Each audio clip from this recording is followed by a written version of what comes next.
I trusted her with everything. My heart, my future, my name. And she took all of it and threw it away for someone else. If you're watching this, maybe you already know how it feels. That moment when your whole world tilts sideways, when the person you loved most becomes a stranger right in front of your eyes. Maybe you have lived through it. Maybe you are scared it's about to happen to you. This is not just a story. This is what happened to me. And by the time you finish watching this, you will understand exactly why I did what I did next. My name doesn't matter. What matters is what my wife did to me, and how I made sure the whole world knew the truth about her. Not through anger, not through shouting, but through something far more powerful. The truth itself. Stay with me till the end, because what happened at the final moment, nobody saw it coming. Not her family, not her friends, not even me. 3 years ago, I was the happiest man I knew. I had a job I loved, a small apartment we were slowly turning into a home, and a wife who I believed would never lie to me. Her name was Melissa. We had been together for 6 years, married for 3. Everyone around us called us the perfect couple. Her mother used to joke that we finished each other's sentences. My friends envied how calm and stable our marriage seemed compared to their messy relationships. I worked long hours as a project manager at a logistics company. It wasn't glamorous, but it paid well, and it gave us the kind of quiet, steady life we both said we wanted. Melissa worked part-time at a marketing firm, and she often complained about how boring her office was. I used to laugh and tell her, "Boring is good. Boring means safe." I had no idea how wrong I was. Looking back now, there were small signs. Little cracks in the wall that I chose to ignore because I trusted her completely. She started staying late at work more often. She would say her phone battery died when I called, and she didn't pick up. She became distant during dinners, scrolling through her phone with a small smile that she never showed to me anymore. I told myself I was overthinking it. I told myself that 6 years of love doesn't just disappear. I told myself a lot of things that turned out to be lies I was telling myself to feel safe. But deep down, some part of me already knew something was wrong. I just wasn't ready to face it yet. Let me take you back to how it all began, so you understand just how much I had to lose. Melissa and I met in college. She was the girl who always sat in the front row, asking questions that made professors pause and think. I was the quiet guy in the back who barely spoke unless he had something worth saying. Somehow, during a group project neither of us wanted to be part of, we became close. Then closer. Then inseparable. She used to say I made her feel calm. I used to say she made me feel alive. We built a life together brick by brick. First a small rented apartment with secondhand furniture, then a wedding with more laughter than budget, then a home that finally felt like ours. I remember the day we got married. She cried during her vows, and I remember thinking, this is it. This is the person I will grow old with. I meant every word I said that day, and for a long time, I believed she meant hers too. For the first 2 years of marriage, everything felt like it was going according to plan. We talked about having kids someday. We talked about buying a house with a small garden. We had our disagreements, sure, every couple does, but nothing that felt like a warning sign. Nothing that made me think our foundation was cracking. Then, about 8 months before everything fell apart, Melissa got a new coworker at her firm. His name was Daniel. She mentioned him casually at first. "The new guy is actually really easy to work with," she said one evening. I didn't think anything of it. Why would I? People have coworkers. People make friends at work. That's normal. But slowly, his name started coming up more often.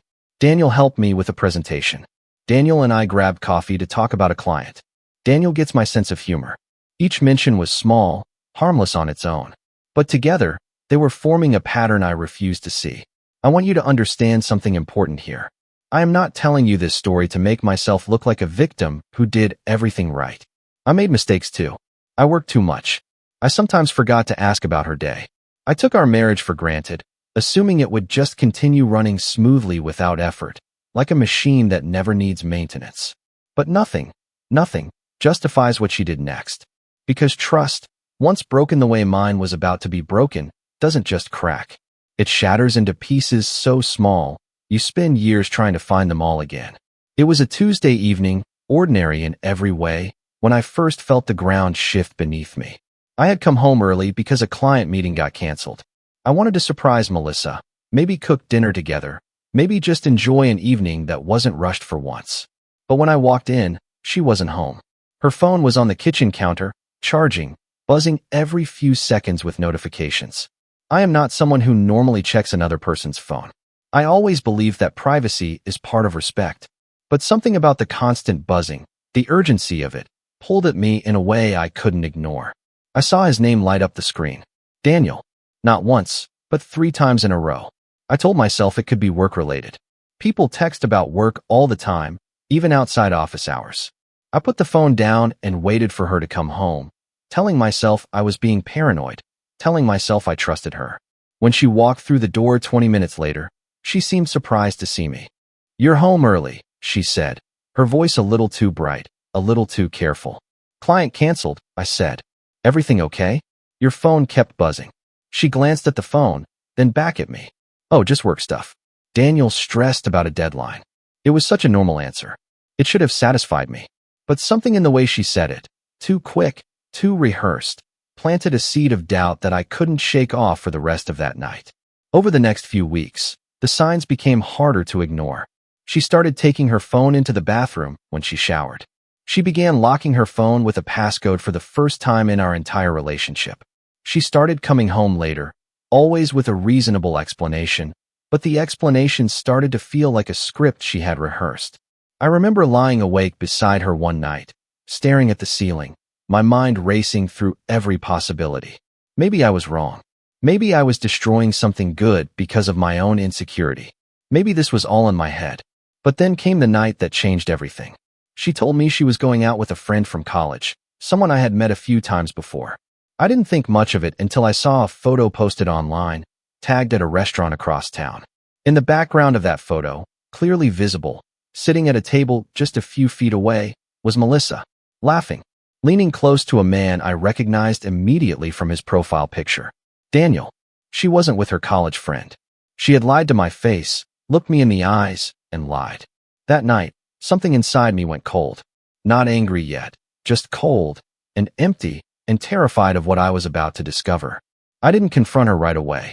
I know some of you watching might think that was weak, or maybe even wrong. But I needed to understand the full truth before I let my emotions take over. I needed proof, not just suspicion, because suspicion can be denied, but proof cannot. For the next 2 weeks, I became someone I never thought I would be. Quiet, watchful, careful. I started paying closer attention to her schedule, her patterns, the small inconsistencies between what she told me and what actually happened. I discovered she had created a second social media account under a different name, one where she only followed Daniel and a few of his friends. I discovered a message thread with him going back over 6 months, full of jokes, compliments, and late-night conversations that no coworker should be having with someone else's spouse. Reading those messages felt like watching my own life burn down in slow motion. Every laughing emoji she sent him felt like a small betrayal. Every good night message felt like a knife twisting slowly into something I thought was unbreakable. But the message that broke me completely was one where she wrote, "I wish things were different. I wish I had met you first." 6 words that erased 6 years of my life in an instant. I remember sitting in my car outside our apartment, unable to go inside, unable to breathe properly. I felt like the ground had opened up beneath me and I was falling with nothing to hold on to. The woman I had built a life with, the woman I trusted with everything, was quietly building a different life behind my back. That night, I finally confronted her. I didn't yell. I didn't throw things. I simply placed my phone on the table, showing her the screenshots I had gathered, and asked her one question: how long? Her face went pale. She tried to explain, tried to minimize it, called it just talking, called it nothing serious. But the messages told a different story. This wasn't an accident. This wasn't a moment of weakness. This was months of deliberate deception. She eventually admitted it. Not everything at first, but piece by piece, like pulling apart something rotten to see just how deep the damage went. She had been seeing Daniel for months. Dinners I thought she had with friends. Weekend, work trips that weren't work trips at all. An entire secret life running parallel to the one she shared with me. I asked her why. Why lie? Why not just be honest if she was unhappy? Why destroy 6 years of trust instead of simply talking to me? Her answer still echoes in my mind. I didn't want to hurt you. But she had hurt me. She had hurt me in the worst possible way. Not through honesty, which at least respects a person enough to let them choose, but through betrayal, which strips that choice away completely. That night, I packed a bag and left. I needed space. I needed to breathe air that wasn't filled with her lies. I thought the worst was over. I was wrong. What I discovered next made the initial betrayal feel almost small in comparison. I stayed with my brother for a few days, trying to process everything, trying to figure out what my next steps would be. During that time, a mutual friend reached out to me, someone who worked at the same company as Melissa. She said she needed to tell me something she had been holding on to for weeks because she wasn't sure how to bring it up. She told me that Daniel wasn't just a random coworker. He was married too. His wife, a woman named Claire, had no idea what was happening either. 2 marriages were being destroyed quietly, secretly, while both of us remained completely in the dark. This revelation changed everything for me. This wasn't just about my broken heart anymore. There was another innocent person out there, living the same nightmare I was living, without even knowing it yet. I sat with that information for 2 full days before deciding what to do. Part of me wanted to reach out to Claire immediately. Part of me was afraid of making things messier than they already were. But eventually, I realized something important. Silence protects the people who did wrong. Silence would let Melissa and Daniel continue lying to everyone around them, including Claire, while they figured out their next move. I decided to reach out to Claire, carefully, respectfully, giving her the same courtesy of proof that I had given myself before confronting Melissa. I didn't want to destroy someone's life based on assumptions. I wanted her to have the truth, the same way I deserved to have it. When I messaged her, explaining who I was and why I was reaching out, there was a long silence before she replied. Then came her response. I suspected something for months. Thank you for finally giving me proof instead of doubts. We spoke on the phone for almost 2 hours that night. 2 strangers, connected by the same betrayal, comparing notes, filling in gaps in each other's stories, realizing just how carefully Melissa and Daniel had planned their secret relationship to avoid getting caught. Claire told me that Daniel had been distant for months, that he made excuses for late nights just like Melissa did, that he had started hiding his phone the same way. The patterns were identical because the deception was shared. That conversation changed something in me. My sadness slowly started transforming into something else. Not blind anger, not a desire for cruelty, but a clear, calm determination to make sure the truth came out completely. Not just for me, for Claire too. For anyone else who trusted these 2 people and had no idea what was really happening behind closed doors. I realized then that quiet suffering wasn't going to bring me peace. The only way forward was the truth, told fully, told clearly, without exaggeration, without cruelty, but without hiding anything either. I want to be clear about something before I continue this story. What I planned next was never about destroying Melissa's life out of hatred. It was about making sure the truth was known, so that the people around her, her family, her friends, our shared community, could stop believing a lie that I had been forced to live inside for months. Revenge, when it comes from a place of raw anger, often causes more damage than the original betrayal. I didn't want that. I wanted something different. I wanted exposure, not explosion. Truth, not cruelty. Claire and I decided to work together. Not to shame anyone publicly with insults or dramatic scenes, but to simply make sure that everyone who deserved to know the truth actually knew it, calmly and clearly, backed by real evidence. The first step was gathering everything properly. Messages, photos, timelines, all organized so there could be no confusion, no room for denial, no way for Melissa or Daniel to twist the story into something smaller than it actually was. The second step was deciding who needed to know. Not the entire world, not strangers on the internet, but the people whose trust had also been quietly betrayed. Melissa's parents, who adored me and believed their daughter was happily married. Our close friends, who had unknowingly spent time with her while she carried this secret. Daniel's own family, who deserved the same clarity Claire and I were giving each other. I remember feeling nervous about this step. Part of me worried I would be accused of being cruel, of airing private matters publicly. But I reminded myself of something important. This wasn't a private mistake between 2 consenting adults working through a difficult moment. This was a secret double life, built on lies told to multiple people over many months. The people around us weren't being told a scandal for entertainment. They were finally being told the truth they had every right to know. Melissa's mother had always treated me like a son. She had defended our marriage to relatives, proudly telling everyone how strong and stable we were. She deserved to know why that image was false, instead of continuing to believe a story that no longer existed.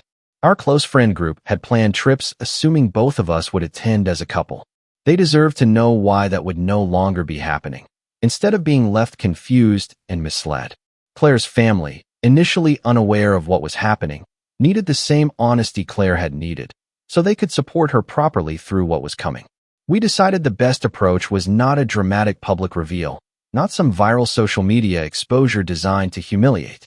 Instead, we chose calm, private conversations backed by clear evidence, given to the people who truly needed to understand what had actually happened. This wasn't about revenge built on anger. This was about restoring truth to everyone who had been living inside someone else's carefully constructed lie. The week we decided to share the truth was one of the hardest weeks of my life. Not because I doubted what we were doing, but because I understood the weight of what was about to change for so many people. I started with Melissa's parents. I sat across from them at their kitchen table, the same table where I had eaten countless family dinners over the past 6 years. I brought the evidence, laid it out calmly, and let them draw their own conclusions instead of telling them what to think. Her mother's reaction broke my heart in a different way than Melissa's betrayal had. She cried, not out of disbelief, but out of a quiet realization that pieces of a puzzle she hadn't wanted to see were finally coming together. She thanked me, through her tears, for having the courage to tell her the truth instead of letting her continue believing a lie. Next came our friends. I didn't gather them all in one dramatic meeting. Instead, I spoke with each of them individually, giving them space to process the information without feeling like they were part of some public spectacle. Some were shocked. Some admitted they had noticed small signs too, but hadn't wanted to say anything, not wanting to interfere in our marriage. Meanwhile, Claire was having her own difficult conversations with Daniel's family. She later told me that his parents were devastated, having always seen their son as someone honest and dependable. The truth shattered that image completely, the same way it had shattered mine of Melissa. The final piece came when Melissa and Daniel's workplace became aware of the situation, not through some vindictive report from us, but through the natural unraveling that happens when a secret this large finally comes undone. Colleagues who once respected them both began to see the situation clearly. Professional relationships that relied on trust started to strain under the weight of what everyone now knew. Melissa called me during this time, her voice desperate, asking why I was destroying her life. I remember my response clearly, because it was the moment I felt something shift inside me, not anger anymore, but a calm, unshakable clarity. I told her, I didn't destroy anything. You destroyed it the moment you chose to lie instead of being honest. I only made sure the people around us were no longer living inside that lie. She didn't have an answer for that, because deep down, she knew it was true. The following weeks were quiet, in a strange, exhausted kind of way. The storm had passed. The truth was fully known. There was nothing left hidden, nothing left to fear being discovered. For the first time in months, I felt like I could finally breathe without the weight of secrets pressing down on my chest. 6 months have passed since that difficult week. Life looks completely different now, in ways I never expected but have slowly learned to appreciate. Melissa and I finalized our divorce quietly, without unnecessary conflict, because there was nothing left to fight over except the truth, and the truth had already been fully spoken. She moved to a different city eventually, perhaps trying to start over somewhere the story didn't follow her. Daniel's marriage to Claire also ended, though Claire told me she felt a strange sense of relief once everything was finally out in the open, no longer trapped inside uncertainty and suspicion. Claire and I stayed in touch after everything settled, not out of romantic interest, but out of a shared understanding that only two people who survived the same storm could truly have with each other. We check in occasionally, supporting one another through the slow process of rebuilding trust in ourselves, if not immediately in others. As for me, I moved into a smaller apartment, quieter than the home Melissa and I once shared. It was strange at first, learning to live alone again after years of building a life around someone else.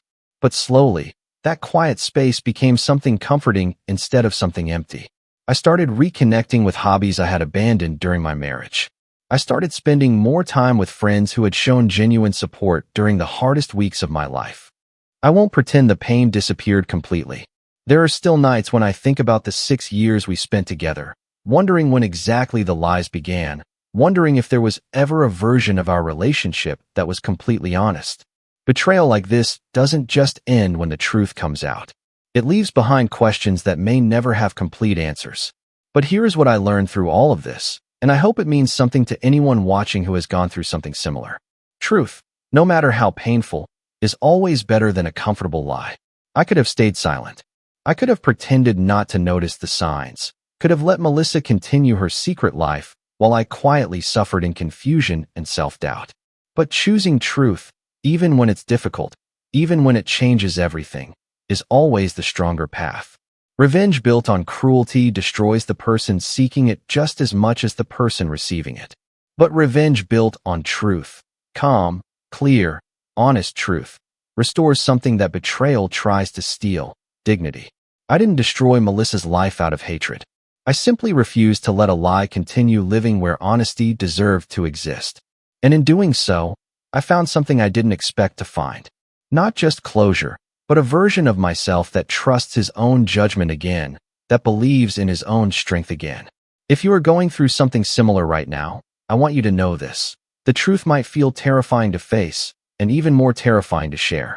But living inside someone else's lie is far more painful than the temporary storm of finally letting that truth breathe. You deserve honesty.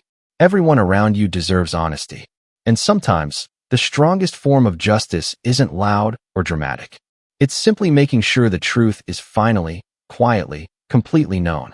Thank you for listening to my story. If it resonated with you in any way, share your thoughts below. And remember, no matter how deep the betrayal, the truth always finds its way to the surface eventually.